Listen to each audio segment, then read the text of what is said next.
প্রিয় চাকরিপ্রার্থী বন্ধুরা, primary panel 2022 যে প্রকাশিত হয়েছে আপনারা জানেন, সেই বিষয়ে একটি গুরুত্বপূর্ণ আলোচনা এই ভিডিওতে আমরা করব। জানেন আপনারা যে তারপরে কিন্তু সেটা নিয়ে একটা মামলা হয়েছিল। 12 জন মামলাকারী মামলা করেছিলেন।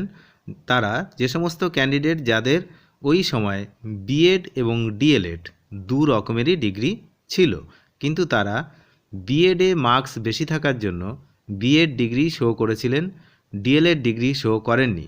তো তাদেরকে প্যানেল থেকে বাদ দেওয়া হয়েছে স্বাভাবিকভাবেই, কারণ তাদের ডিএলএড ডিগ্রি শো করা ছিল না।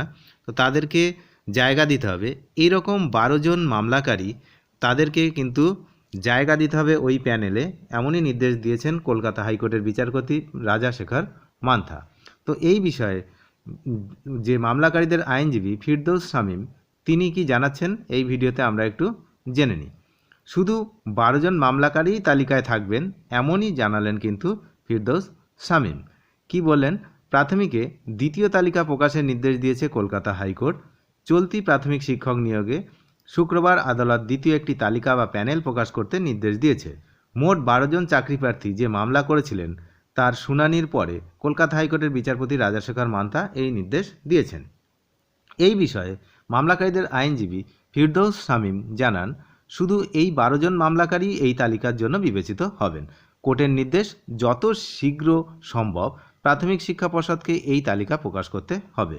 ফিরদৌস আরও জানান, তার মক্কেলদের 4 জনের বিএড এবং ডিএলএড 2 ডিগ্রি আছে।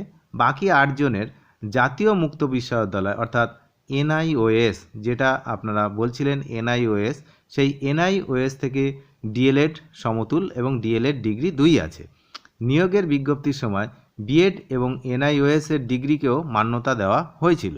ওই 12 জন সেই মতো আবেদন কিন্তু করেছিলেন, কিন্তু পরবর্তীকালে ওই 2টি ডিগ্রির মান্যতা সুপ্রিম কোর্ট বাতিল করায় মামলাকারীরা নিয়োগের তালিকা থেকে বাদ যান, কিন্তু ডিএলএড ডিগ্রি থাকায় তারাও চাকরির যোগ্য।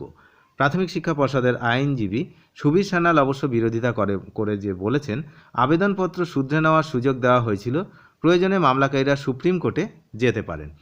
সুতরাং বোঝা যাচ্ছে যে এই মামলার জল কিন্তু অনেক দূরই গড়াবে এবং আগামী দিনে আরও কমপ্লিকেটেড ব্যাপারটা কিন্তু তৈরি হয়ে যাচ্ছে। তার কারণ, যদি শুধুমাত্র এই 12 জনের নাম প্যানেলে তোলা হয়, তাহলে কিন্তু আরও অনেক পক্ষ কেস করার জন্য মুখিয়ে আছে। তার কারণ, এরকম আরও ক্যান্ডিডেট আছে যাদের 2 রকম ডিগ্রি ছিল, তারা বাদ পড়েছেন। সুতরাং সার্বিকভাবে সবার জন্য যদি ব্যবস্থা না নেওয়া হয়, প্রাথমিক শিক্ষা পর্ষদ যদি শুধুমাত্র এই 12 জনের জন্যই ব্যবস্থা নেন, তাহলে কিন্তু আবারও কেসের সম্মুখীন কিন্তু হবে, এমনটাই কিন্তু মনে করছেন অকিবহল মহল। অনেক ধন্যবাদ শেষ পর্যন্ত দেখার জন্য। চ্যানেলে নতুন হলে অবশ্যই চ্যানেলটিকে সাবস্ক্রাইব করবেন আর নজর রাখবেন আমাদের চ্যানেলের দিকে। Thank you.